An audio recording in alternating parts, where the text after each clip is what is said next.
नमस्कार, आप देख रहे हैं इंडिया एट 9। मैं हूं नगमा। बैठकों के लंबे दौर और तमाम अटकलों के बाद आखिरकार राजस्थान में गहलोत मंत्रिमंडल का विस्तार हो गया है। 11 नए कैबिनेट और 4 नए राज्य मंत्रियों ने शपथ ली है। सचिन पायलट के समर्थक भी मंत्री बनाए गए हैं। मंत्रिमंडल के इस विस्तार के जरिए गहलोत और पायलट खेमे के बीच एक संतुलन साधने की कोशिश की गई है। दोनों खेमों के बीच लंबे समय से रसाकशी चल रही थी। जयपुर से उमाशंकर सिंह की रिपोर्ट। जयपुर में राजभवन में आयोजित समारोह में एक एक कर 15 मंत्रियों ने शपथ ली। राजस्थान में मुख्यमंत्री अशोक गहलोत के 30 सदस्यीय मंत्रिमंडल का ये आधा हिस्सा है। रविवार को मंत्री पद की शपथ लेने वालों में 4 अनुसूचित जाति, 3 महिला और 1 अल्पसंख्यक विधायक शामिल हैं। 3 का दर्जा राज्य मंत्री से बढ़ाकर कैबिनेट मंत्री का कर दिया गया। जिन 12 नए मंत्रियों ने शपथ ली, उनमें से 5 सचिन पायलट खेमे के हैं। अपने समर्थकों को सरकार में भागीदार बनाने के लिए लंबी जद्दोजहद करने वाले सचिन पायलट अब पुरानी बातों को भुला देना चाहते हैं। अब जिस तरह से बात आई है, क्या आपको लगता है कि जो आपको चाहिए था वो मिल गया है या अभी भी कोई कसर बाकी है? देखिए, अफवाह उड़ाने में लोग क्या बात करते हैं उसको मैं बहुत ज़्यादा गंभीरता से नहीं लेता हूँ।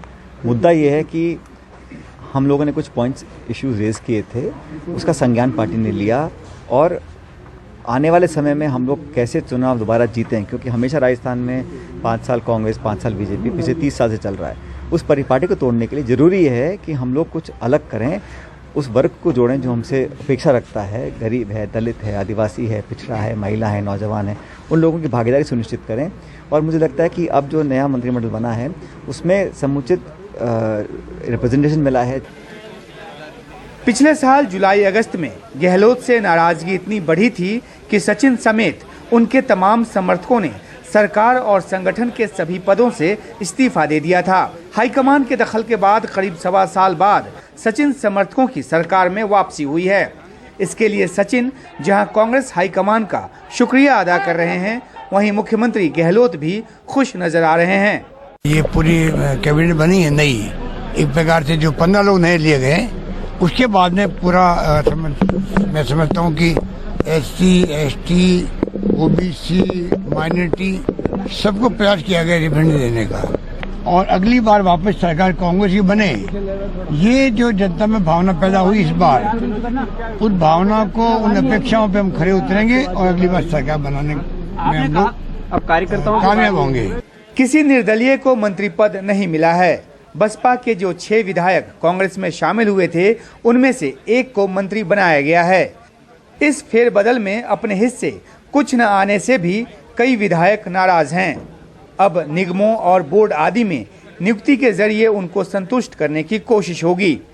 अब आगे आने वाले समय में देखना है कि किस तरीके से जो शक्ति संतुलन किया गया है वो आगे कैसे आगे बढ़ता है।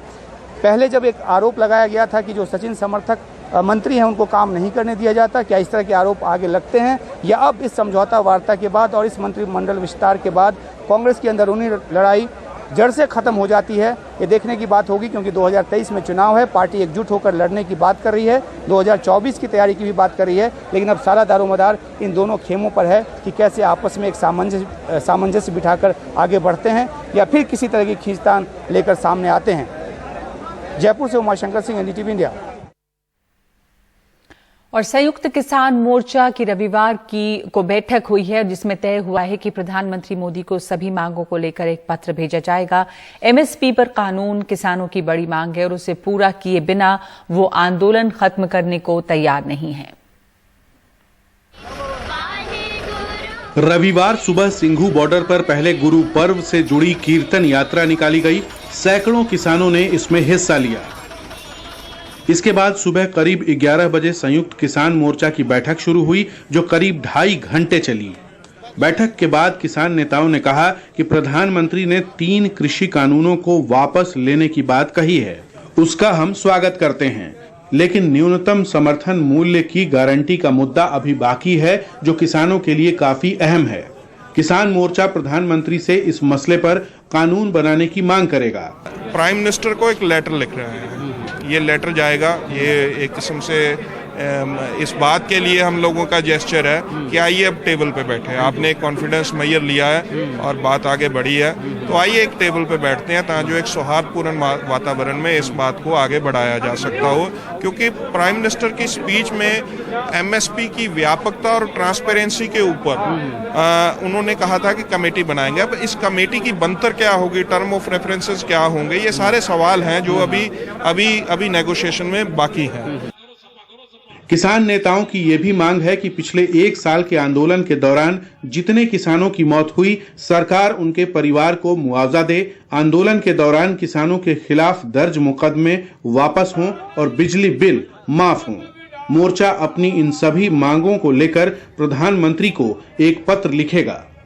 अगर प्रधानमंत्री जी सच में 2022 में किसानों की आमदनी दोगुनी करना चाहते हैं, सिर्फ 40 दिन बचे हैं, तो एमएसपी से बड़ा कोई रामबाण सरकार के पास नहीं है। ये किसानों की तरफ से उनको सुझाव है। जल्द से जल्द एमएसपी का फार्मूला लागू करके किसानों को लाभ देने का काम करे। अगर एमएसपी का कानून बनता है तो पूरे देश के किसान को, हर किसान को प्रति एकड़ 25 से 30 हजार सालाना लाभ होना निश्चित है। किसानों ने फैसला किया है कि फिलहाल उनके पहले से तय सभी कार्यक्रम जारी रहेंगे। दिल्ली की सीमाओं पर किसानों के आंदोलन को 26 नवंबर को 1 साल पूरा हो जाएगा। उस दिन बड़ी संख्या में किसान फिर से दिल्ली की सीमाओं पर पहुंचेंगे। उसके बाद 27 नवंबर को संयुक्त किसान मोर्चा की अहम बैठक होगी, जिसमें आगे की रणनीति तय होगी। इस बीच 24 नवंबर को मोदी सरकार कैबिनेट बैठक में नए कृषि बिल को वापस लेने का औपचारिक फैसला करेगी और 29 नवंबर को संसद के शीतकालीन सत्र में इन कानूनों को वापस लेने की प्रक्रिया पूरी की जाएगी। नए कृषि कानूनों के अलावा एमएसपी भी किसानों के लिए एक बड़ा मुद्दा है। अब देखना होगा कि आगे आने वाले दिनों में किसानों और सरकार के बीच ये सब मुद्दे कैसे सुलझते हैं। लेकिन तब तक के लिए किसान दिल्ली की सीमाओं पर ही बैठे हैं। सिंघू बॉर्डर से कैमरामैन गौरी प्रसाद के साथ मैं मुकेश सिंह, एनडीटीवी इंडिया। प्रधानमंत्री के यूपी दौरे के बीच आज मुख्यमंत्री योगी आदित्यनाथ ने ट्वीट किया। उन्होंने 2 तस्वीरें प्रधानमंत्री मोदी के साथ डाली हैं, जिसमें प्रधानमंत्री योगी के कंधे पर हाथ रखे नजर आ रहे हैं। योगी ने ट्वीट में लिखा है कि हम निकल पड़े हैं प्रण करके, अपना तन मन अर्पण करके। जिद है एक सूर्य उगाना है, अंबर से ऊंचा जाना है, एक भारत नया बनाना है।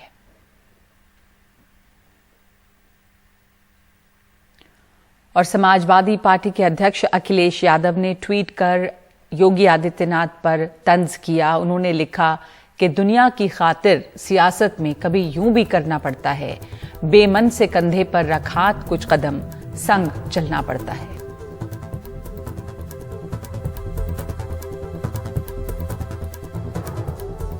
और एआईएमआईएम के प्रमुख असदुद्दीन ओवैसी ने ऐलान किया है कि उनकी पार्टी उत्तर प्रदेश में 100 सीटों पर चुनाव लड़ेगी। साथ ही कहा है कि गठबंधन के लिए भी कुछ पार्टियों से उनकी बात चल रही है।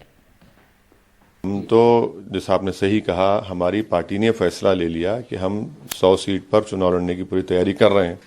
चुनाव लड़ेंगे। अब किसी से समझौता होता है या नहीं होता है ये तो वक्त बताएगा। हमारी 2-3 पार्टी से और चल रही है। अब वो कितना मटेरियलाइज होता है, कितना फ्रक्टिफाई होता है, क्या नतीजा निकलता है तो वक्त बताएगा। और चुनाव तो हम लड़ेंगे और बहुत बड़ी तादाद में वोट भी हासिल करेंगे जहां से हमारा कैंडिडेट लड़ेगा। तो अब ये तो हमारी पूरी कोशिश है, तैयारी है। अब आगे देखिए क्या होता है।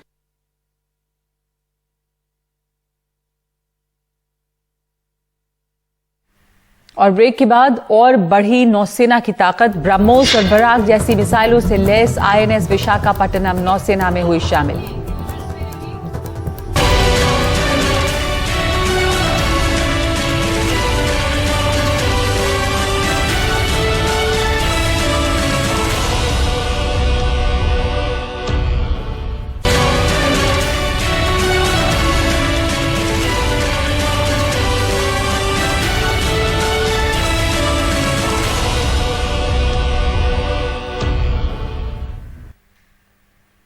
रक्षा के क्षेत्र में आत्मनिर्भरता की दिशा में एक और अहम कदम मिसाइल डिस्ट्रॉयर आईएनएस विशाखापट्टनम को रविवार को भारतीय नौसेना में शामिल कर लिया गया। स्टेल्थ तकनीक से लैस ये युद्धपोत ब्रह्मोस और बराक जैसी घातक मिसाइलों से लैस है और खास बात यह है कि इसमें 75% उपकरण स्वदेशी हैं।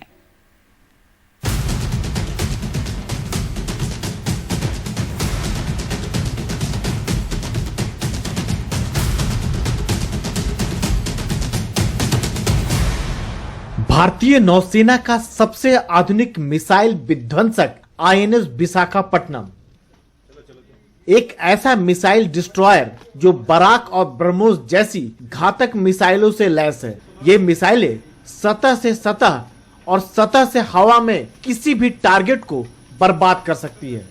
ये मिसाइल डिस्ट्रॉयर खास तरह की स्टेल्थ तकनीक से लैस है, जिससे ये आसानी से दुश्मन की रडार की पकड़ में नहीं आता। इसमें 4 पावरफुल गैस टरबाइन लगी है। 56 किलोमीटर प्रति घंटा की रफ्तार से जब ये हिंद महासागर में चलेगा तो इसका दमखम देखते ही बनेगा। रक्षा मंत्री ने इसे नौसेना में शामिल करते वक्त बिना नाम लिए चीन को चेतावनी भरा संदेश भी दिया।